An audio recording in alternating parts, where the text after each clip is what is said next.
So today we are celebrating the Independence Day of India in our Institute of KAIS by celebrating a picnic. Many freedom fighters have lost their lives in order to free our country.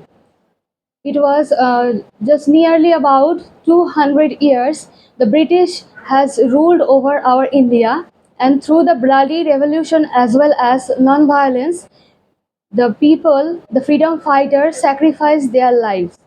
So, after the 79th Independence Day, we are really doing justice to them. Actually, uh, in some extent, I think that we are doing justice, and in some extent, we are lacking the greatness of their sacrifice. Because the woman, first of all, as a woman, I want to say that women's independence is the most important thing, because the spread of education came because of the independence. As the in education spread, the minds explore the knowledge about what is right and what is wrong. That's why our society grows. But in some extent, there in some places, women not also feel safe because of some people. They are Do you think, as an Indian woman, you are absolutely independent? for most of the cases, I think that. You are independent Yes, sir.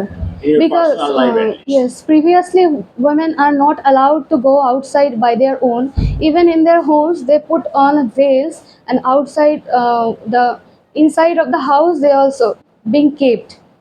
But after independence, I think for so many years, I think that uh, we have come somewhat extend in a greater position. Are you married or unmarried? I'm unmarried. You're unmarried. Are you single or you are in a relationship? I'm single. You are single. So do you think that after your marriage, your independence will be lost?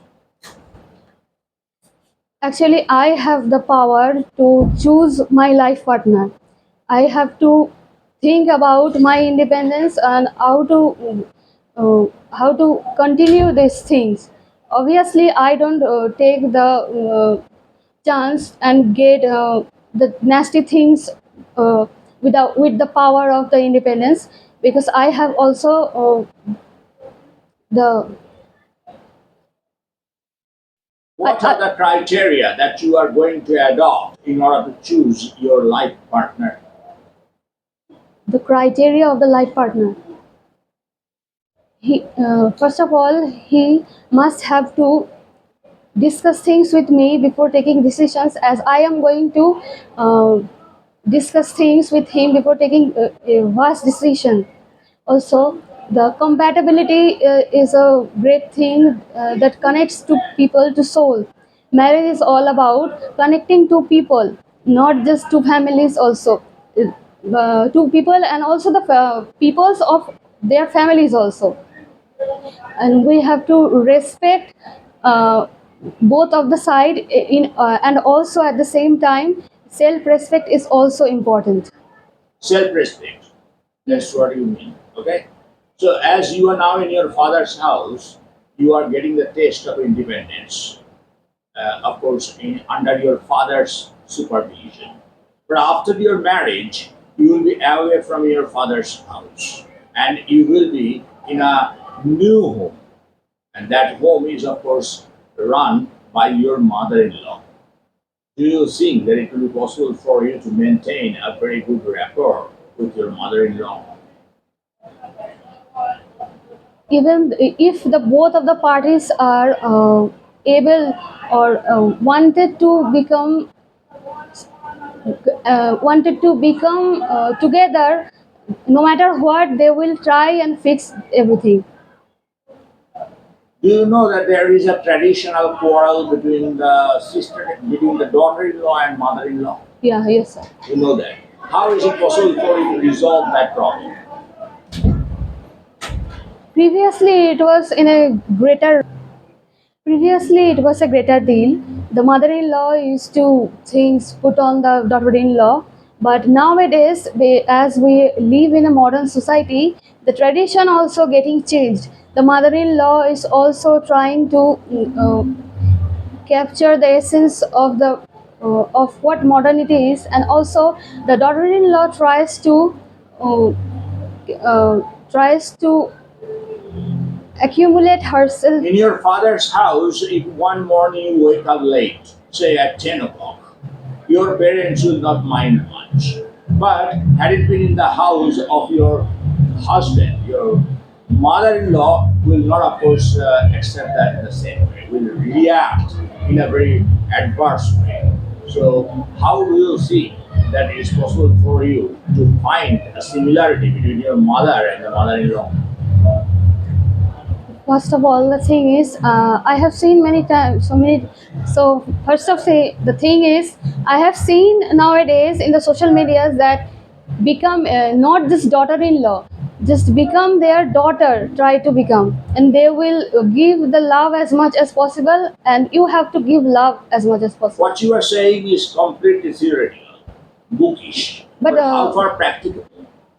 I have seen families that they You are may look living. upon your mother-in-law as Yes. your own mother, but what is the guarantee that your mother-in-law will look upon you as her daughter, not as daughter-in-law? Okay, I have to try to become her daughter in every possible way. Which way will you try? Please explain so that our viewers can learn, especially our Like what female she viewers. loved, I try to give her. Even of course, I have to respect myself for that extent.